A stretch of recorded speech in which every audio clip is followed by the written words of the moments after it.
Hi there, my name is Melina Snyder and I'm a salesperson here at Laird Wheaton GM in Nanaimo. Today I have here with me a friend of mine, Aurelia McInnes, and Aurelia is going to be here and talking about child safety seats. There's going to be 3 segments. The first segment is going to cover a booster seat. So I have my daughter Charlie here. Hello. And she's going to be our model as she's still in a booster seat, and I want to know how much longer we should keep her there to keep her safe. The second segment will cover the front facing, and the third segment will cover the rear facing child seat. So to get started, Aurelia, if you could please tell us a little bit about who you are, who you volunteer with, and the importance of what you do, I'd appreciate it. Sure.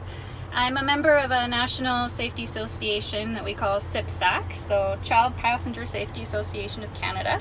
And when we're certified, we're known as CPST, so Child Passenger Safety Technician. And we're out there, most of us are volunteer, and we help parents and caregivers navigate installing their child safety seats and navigating through the manuals of the vehicle car seat together. They have to work together. So keeping kids safe, it's a bit of a passion, so I had to do it. Perfect. Well, so first we're going to do the booster seat, but I do have a couple of questions. Can you give us an idea of age, size, weight, when you know it's time to transition kids from one seat to the next? I mean, a baby rear facing to a toddler I can see, but I do get the feeling that sometimes it's going from that front facing to the booster, and then from the booster to a regular seat. Yeah. So the highest risk where kids seem to be moving up too early is getting into the boosters too early, and coming out of the boosters into the seat belts too early. That seems to be the greatest risk of injury. So we should always use our seats, whether they're rear facing or forward facing, to the maximum height or weight on that seat. And then booster seats, they need to be a minimum of 40 pounds to go into a booster seat and have the maturity to be able to sit still and not be playing, which is hard. So most kids aren't ready until 6 or 7 years old. Okay. And most kids aren't ready to come out of a booster until about 11, actually. Even though legally it's 9 years old minimum, 4'9". Okay. And that's when, sorry Charlie, but that's going to keep you safe, and that's going to have the child fit the seatbelt properly, because British Columbia is a proper use province, which means the seatbelts have to fit correctly. Okay, perfect. Thank you. So let's get the booster seat, and then we'll get Charlie into it so we can see how it's supposed to sit on. Perfect. Sounds good. Thank you. Yep. Okay. So this is a version of a booster seat. It's got the high back portion.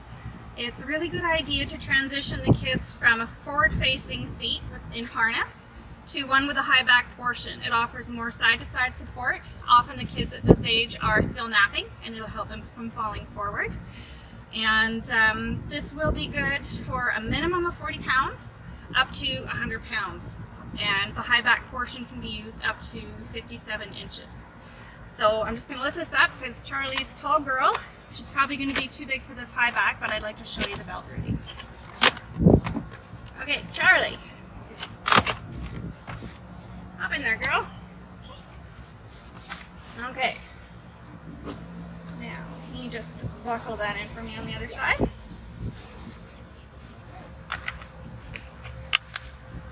Tuck it under, and we're just putting it through the belt guide on this side. Okay. So Charlie has just outgrown the high back portion of this seat. She's just about 57 inches tall, but she has a tall torso. So we don't want that sitting right on her shoulders. Sorry, love. But the belt is an excellent fit. It's low across her thighs, not on her belly. Charlie's still in the Graco booster, but we've removed the high back portion because she's too tall for it, and we're going to fit her into the truck seat. What I find often with trucks is the seat belt on the shoulder. It's nicely positioned between her neck and the point of her shoulder. It can just be a little bit floaty, what we call it.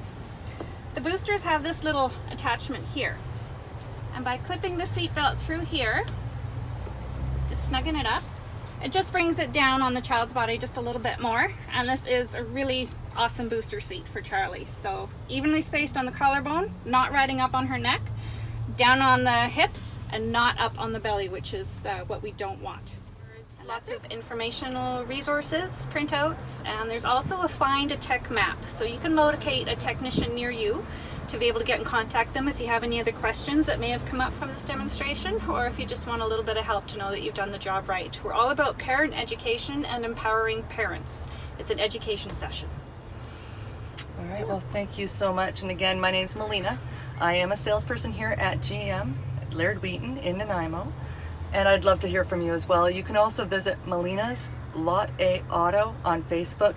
These videos will be up there, as well as other information and all sorts of resources that you can take a look at. Thank you so much. Have a fabulous day. Thank you.